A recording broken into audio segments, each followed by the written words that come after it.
Hello everyone, Christians and my fellow Catholic faithful. Now that we are officially in Lent, as we fast and avoid meat on Fridays, we do not need to starve and you can still enjoy these vegetable samosas for breakfast as you observe the remaining days of Lent. Well, on this video, I'm going to take you through how to make these tasty vegetables filling from scratch and also how to make fluffy samosa wraps in an oven and also the perfect way to wrap your samosas using the strip. If you want to know how I made this, keep watching and watch the video up to the end. Without further ado, let's get to the video. These are the vegetables I'm going to use. I have some peas and carrots already blanched. I have leeks, which I will use both dark and the white part. And also have the spring onions and some lemon and some potatoes. I also have garlic and ginger and some coriander and some chili. I'm going to prep them off the camera. Done prepping my vegetables, and this is how I like my potatoes diced into small pieces so that it will cook easily. I have ginger and garlic paste, paprika, turmeric, garam masala and black pepper, some cumin seeds, rosemary leaves and chili cube, salt, carrot and peas already blanched, finely chopped leeks and spring onions, adding 2 tablespoons of oil in my preheated saucepan, going in with the leeks and the spring onions, the white part. I will add the dark green part at a different time. I love leeks in my vegetable samosa. It gives that oniony taste and it will take the vegetable samosas to a different level. I will add the cumin seeds and this also will enhance the taste of my vegetable samosas. Stir everything together and saute for 1 minute. Don't let it burn. Then go in with your ginger and garlic paste. Stir and mix well. Let it saute for a minute and don't let it burn. Then go in with all your seasoning flavors. Give it a good stir and let it saute until it's fragrance. Then go in with your potatoes. These potatoes will act like a bander, so you don't need to put a lot. Mix to combine and add in some salt. Chili pepper, I only used one and I also used chili cubes. Then give it a good mix until it's well cooperated. And then add some water, not too much. These potatoes were diced in small size, so it will not take long to cook. Add in the dark green leeks and give it a mix. Guys, if you are coming across my video for the first time, feel welcome, and if you find this kind of content useful, kindly consider subscribing for more amazing recipes like this, and don't forget to like this video and watch the video up to the end. Cover the saucepan and let it simmer until the potatoes are fox tender. Then go in with your blanched peas and carrot. Then mix it well to combine. As you can see, my potatoes are very tender and it has started binding the vegetables. Cover and let it simmer until all the moisture evaporates. At this point, everything is ready. As you can see, it's becoming mushy. And I like my vegetable samosas with texture a little bit crunchy. Add in lemon juice, which is so good with any potato dish, and it will add the tangy taste to our samosas. At this point, ensure your stove is off and garnish with the green spring onions and coriander, and then fold it in until it's well cooperated. My vegetable samosa fillings is ready and smells awesome here and also looking lovely. So I'm just going to let it cool down as I make my samosa wraps. Well, in my mixing bowl, I have 2 cups of all-purpose flour plus a half aside for dusting and making the paste. Add salt and mix together with the flour. Then create a well.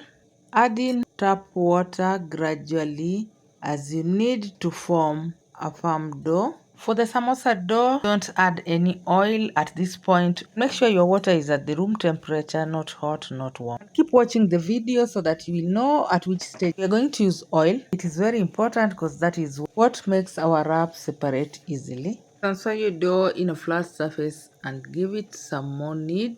And once your dough is ready, make a rod shape. Then cut the dough into small equal pieces. Pick each piece of the dough and flatten it a little bit, then tuck in the dough the way I'm doing. Then make a ball and set aside in a floured surface. Continue with this until all the dough balls are formed and cover with a kitchen towel to prevent them from drying out as we roll out our dough balls. Next, pick each dough ball individually and place it into your floured surface, then roll it into a small circle and don't roll it too thin. Once done, put aside as you continue with the rest of the dough balls. Guys, if you haven't liked this video up to this point, what are you still waiting for? Give me that thumbs up. And if you haven't subscribed and you find this kind of content useful, kindly consider subscribing. For more amazing recipes like this, press the notification bell so that you will get notified whenever I upload a new video, and watch the video up to the end so that you don't miss each and every step. It's time to oil our rotis, and this step is very important when making samosa wraps. Applying oil in between the rotis is what will make our samosa wrap separate easy. Apply the oil evenly and go round to all edges, then put another layer on top and repeat the process until all the layers are oiled, and the last one we are not going to oil. Once you've formed the layers, ensure it's well aligned. I'm going to use oven for this. So at this point, preheat your oven at least for 10 minutes and set your oven to 180 degrees Celsius. Ensure you flour it wherever you see some oil, just to seal those oil to avoid the layers from slipping each other. Using a rolling pin, roll it out into a rectangular shape. Alternate the other side and ensure you floured the work surface. Then roll it flat into an oven tray size. Once done, transfer your samosa pastry into your oven tray and take it into your preheated oven for 2 to 3 minutes, so you can just peep into your oven door, and if you see it has puffed, then it's ready. Let it cool a bit before you handle. So I'm just going to shape it into long strips.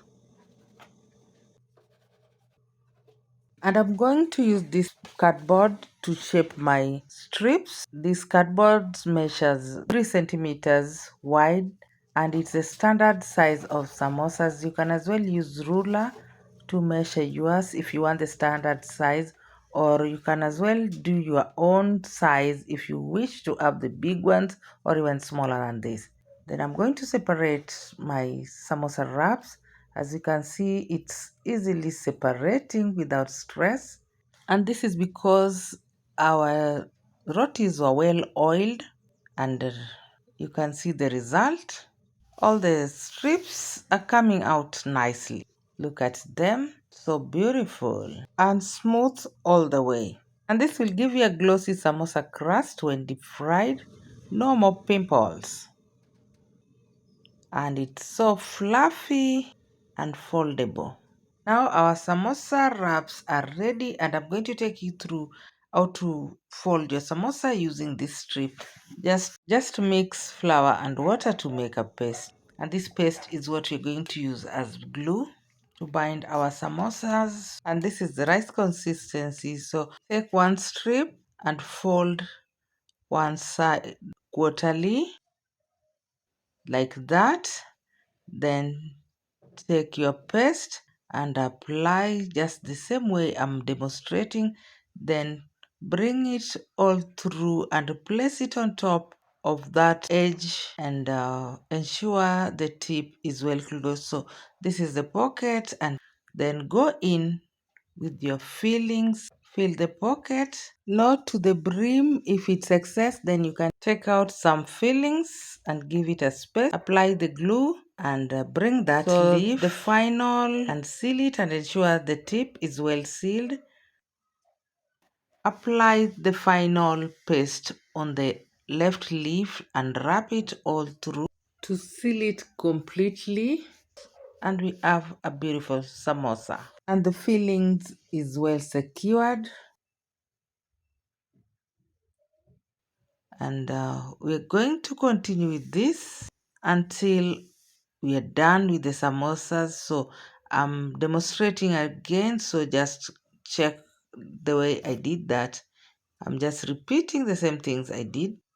Apply the glue and place that leaf on the other overlapping leaf, then seal it and go in with your fillings just like that, and another glue, and just like that. It's so easy, and we're going to do this until we are done with all samosas. Guys, I hope at this point you have given me a thumbs up, and if you haven't subscribed, don't forget to subscribe. Support my channel and help me grow. Take me to 1,000 subscribers. It's done. You can deep fry them right away, or you can just keep them some in the refrigerator or later use. And if you don't like yours with a lot of oil, you can just air fry yours with a little oil. And look at it. It looks so dull and dry, though very tasty and delicious and crispy. And enjoy the video as you try, and if you try, don't forget to bring your feedback. It was nice having you around, and I will see you in my next. I enjoyed mine with homemade ukwaje chutney,